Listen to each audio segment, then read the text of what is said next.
share my mind and you don't die. This is the season 1, the episode 678 in the series How to Manifest Immortality. And the name of today's teaching is Beyond All Idols. Idols are quite specific, but your will is universal, being limitless. And so it has no form, nor is content for its expression in the terms of form. Idols are limits. They are the belief that there are forms that will bring happiness and that by limiting is all attained.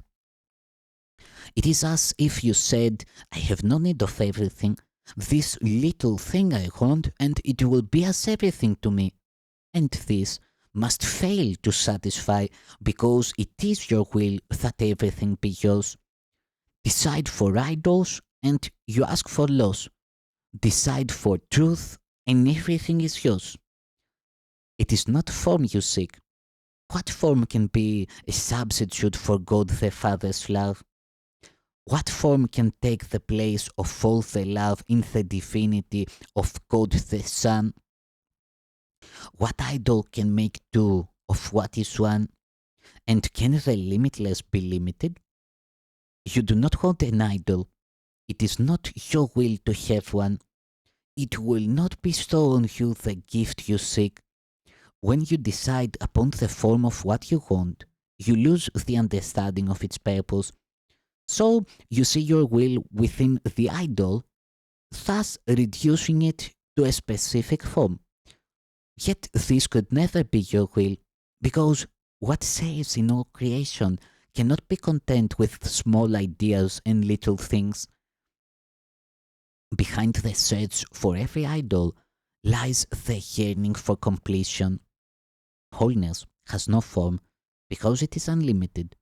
To seek a special person or a thing to add to you to make yourself complete can only mean that you believe some form is missing.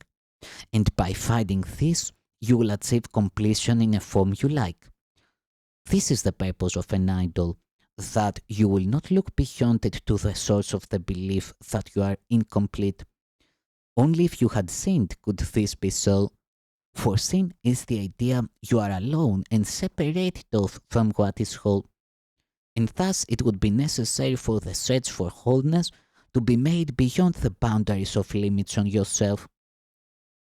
It never is the idol that you want, but what you think it offers you, you want indeed and have the right to ask for, nor could it be possible it be denied.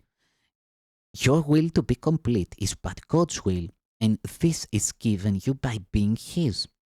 God knows not of form. He cannot answer you in terms that have no meaning, and your will could not be satisfied with empty forms made but to fill a gap that is not there. It is not this you want.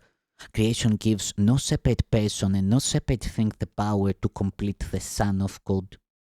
What idol can be called upon to give the Son of God what he already has? Completion is the function of God's Son. He has no need to seek for it at all. Beyond all idols stands his holy will to be but what he is. For more than whole is meaningless.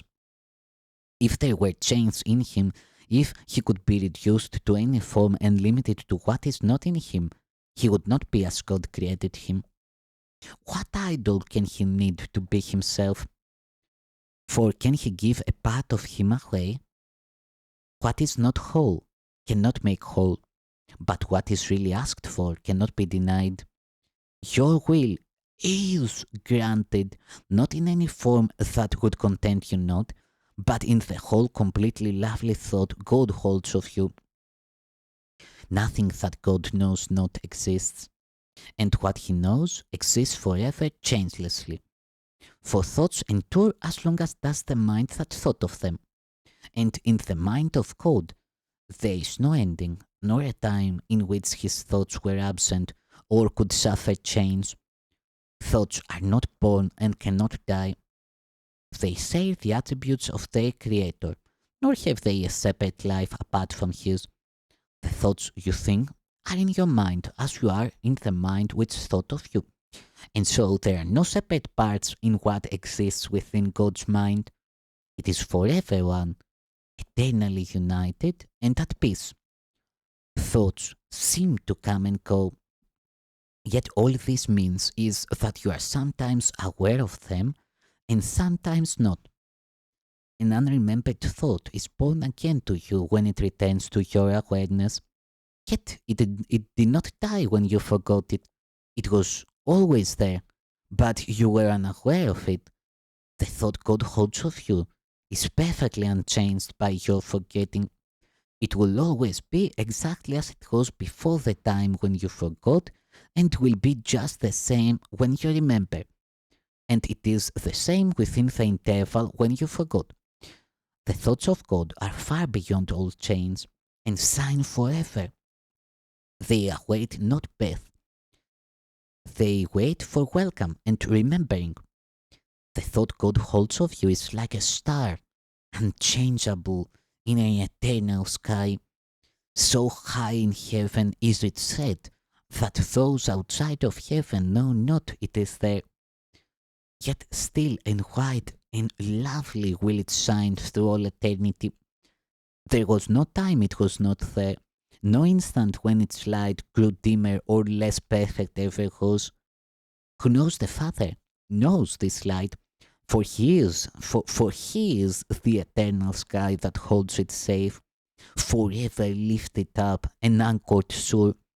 Its perfect purity does not depend on whether it is seen on earth or not. The sky embraces it and softly holds it in its perfect place, which is as far from earth as earth from heaven.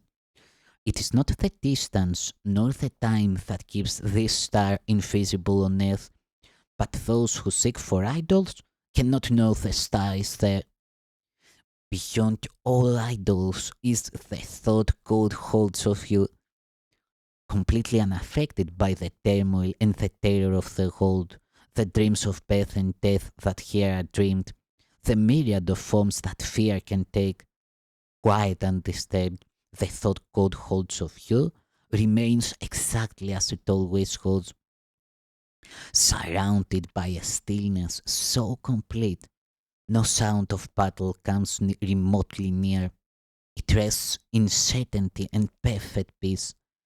Here is your one reality kept safe, completely unaware of all the world that worships idols and that knows not God, in perfect sureness of its changelessness and of its rest in its eternal home. The thought God holds of you has never left the mind of its creator, whom it knows, as its creator knows that it is there. Where could the thought God holds of you exist but where you are? Is your reality a thing apart from you and in a world which your reality knows nothing of? Outside you, there is no eternal sky, no changeless star, and no reality. The mind of heaven's Son in heaven is. For there the mind of Father and of Son joined in creation, which can have no end. You have not two realities, but one, nor can you be aware of more than one. An idol or the thought God holds of you is your reality. Forget not then that idols must keep hidden what you are, not from the mind of God, but from your own. The star shines still, the sky has never changed, but you, the Holy Son of God Himself, are unaware of your reality.